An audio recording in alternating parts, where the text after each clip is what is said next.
Heals. Healing is a better word than curing. Curing means bringing back to original state, which is impossible in this universe. Healing is making him whole.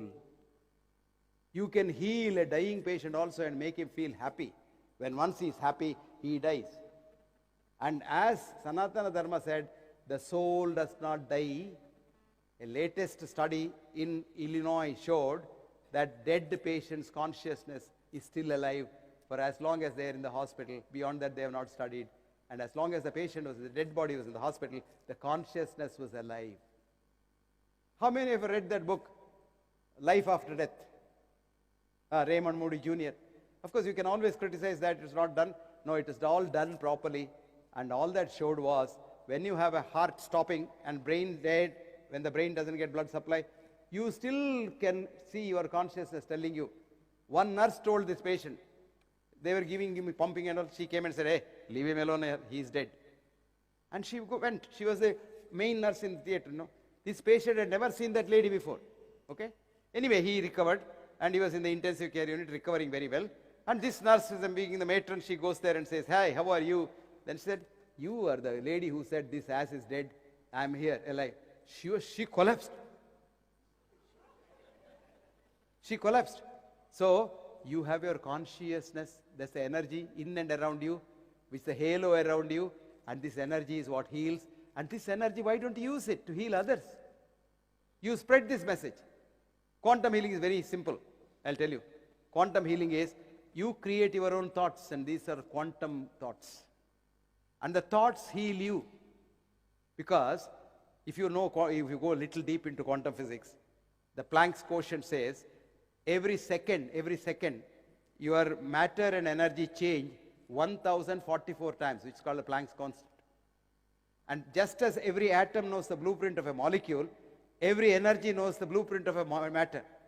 So supposing, let us say, you have a problem with your liver, let us say you have a cancer in the liver. You just meditate and say, let my liver cancer go away. So when next time the energy, which is the quantum energy, changes into matter, it rebuilds your liver without the cancer. It doesn't happen overnight, because we all want quick fixes, That's why we like Western medicine. You have a fever now, today the fever should come down. Nobody tells you fever is a good thing God has given you because you have a germ inside you. The germ to kill you require higher temperature. On the contrary, we go and kill the fever.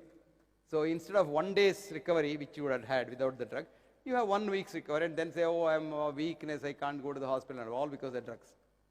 So friends, it's your thought that can change. And where does the thought generate? In the mind, not in the brain. Remember that? The lady who showed that the opiate receptors outside the brain for the first time, she is dead, Candace Pert in the NIH. So the NIH director who got this, because she will get Nobel Prize certainly for this. So he published that in his name. So she went to the Nobel Committee with her ledger and said, this is my work, this rascal has published that. So in the bargain, he didn't get the Nobel Prize and she also didn't get the Nobel Prize. But she has written a book for you, how you can treat yourself with the mind. And the book's name is Molecules of Emotion. What's the book's name? Molecules of Emotion.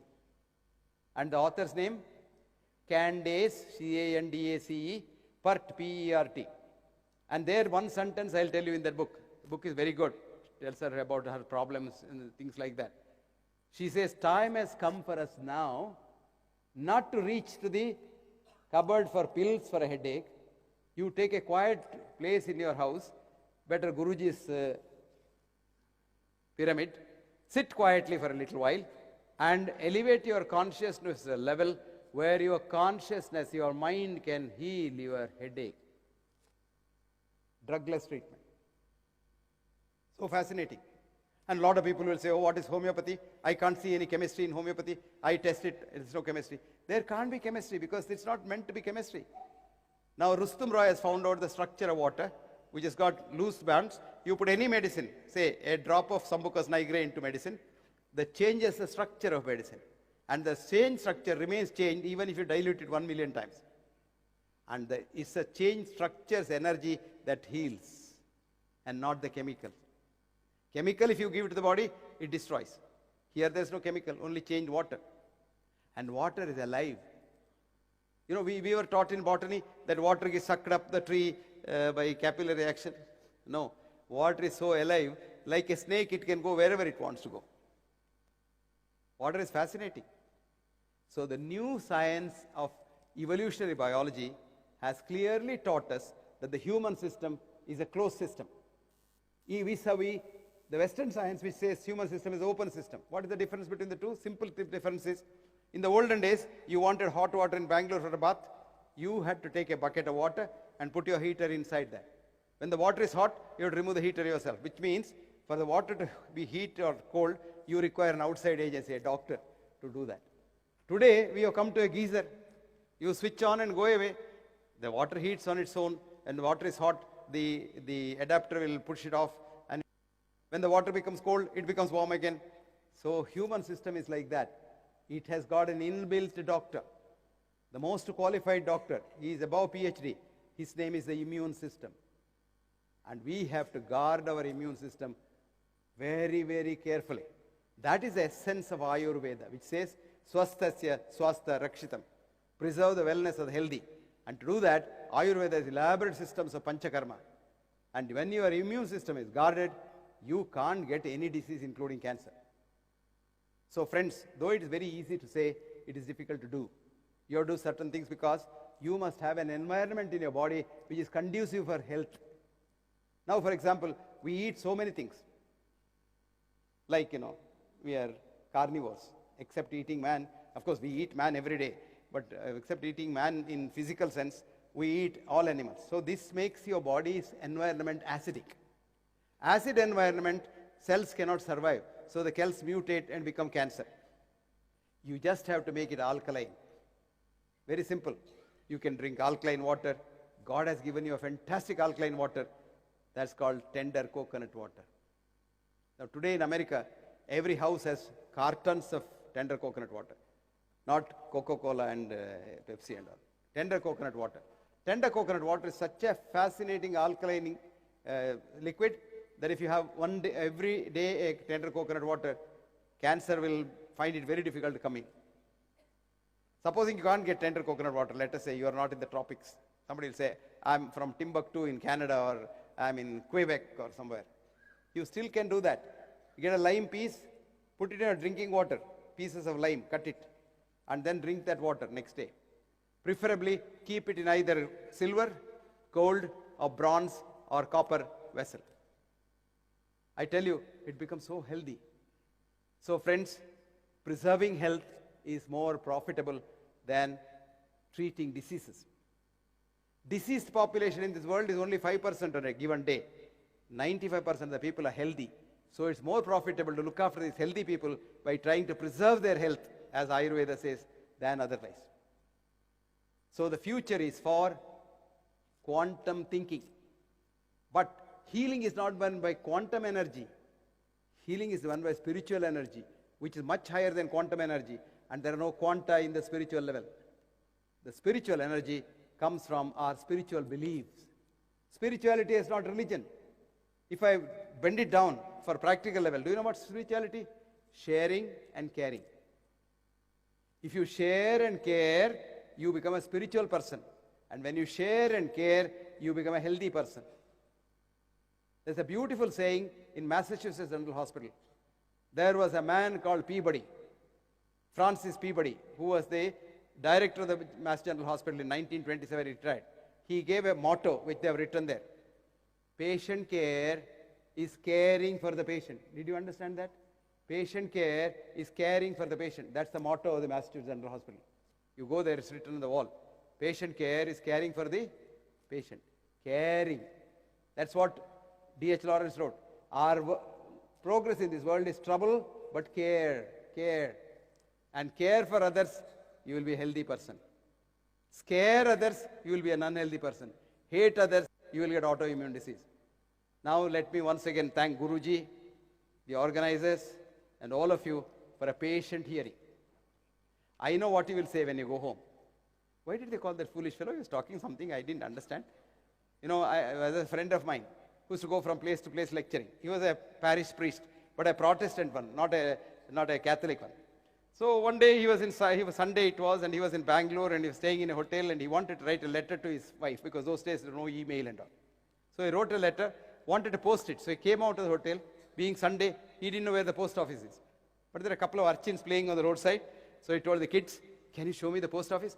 Come on, sir, it's a holiday for us. Come on, we will help you. They took him to the post office, and he posted the card. And coming back, he thought, I'm a priest. These children have helped me. I must do something. So he went to the shop and said, give me some chocolates to give to the kids. And when he put his hand inside, the wallet was in the hotel. So he told the kids, sorry, I don't have money to buy you, but this evening I am giving a lecture in the pyramid of Guruji. It costs you 100 rupees to enter, but I'll give you some ticket. You show it to the entry people there and say that this man is talking, so we will come and attend free. So this is my present for you. Children know. Children are curious, not like us, because we were stopped thinking at school. Did you know that? A Nobel laureate, Alexis Carrel, wrote in his book, Man the Unknown, every newborn child is a genius. 100% true. Only to be converted into an idiot in school. Do you think it's not right? It's right, ma. Because in school you are taught deterministic predictability model of Newton. What is that? 2 plus 2 is 4. Now if young lady there, what is that called? Uncertainty principle. 1925, this young man was a student in the Zurich Polytechnic class. And who was teaching him? Albert Einstein, Nobel laureate. And what was he teaching? E is equal to mc squared. This boy gets up in the class and says, you're talking to your hat, sir. This is not true. These are all deterministic Newtonian physics. It's not true. What happens to a student who tells a Nobel laureate teacher that he is foolish? He becomes an outstanding student. So he's standing outside physics for 30 years, and he gets his Nobel Prize in 1956 for what he said in 1925. What did he say? Uncertainty principle. QP is not equivalent to PQ, which means 3 into 2 may be 6, but 2 into 3 need not be 6. This is not taught in the school. See, that's why Alexis Carrel said, every newborn child is a genius to be converted an idiot in school. Guruji Tagore did not want to go to school. His father encouraged him, and he didn't go to school, he didn't learn English, but Tagore gets the Nobel Prize in 1913 for the English Gitanjali he wrote in 1911. Somebody asked him, where did you study English? Ekalavya. For studying English, you have to go to Cambridge, is it? No, I taught English for myself. Great brain. So friends, I want all of you to THINK, think. One young man spoiled science for this world. His name is René Descartes, who said, cogito ergo sum. I think, therefore I am. No. I am, and therefore. He said, reversed it. Because you are here and you have a consciousness, you can think. And if you did that, whole science of the West looks like child's play. And this new science of holism, look at everything as a whole, and that is the future of science. Now anyway, what happened to these children? They asked a question, sir, what are you talking about? Then the priest became very serious. Me, I'm a priest, I'm talking about way to heaven, God, and esoteric things. Children burst out laughing loudly. Then the man said, sir, why are you laughing? No, sir, a man who doesn't know the post office way, how does he know way to heaven? Thank you very much.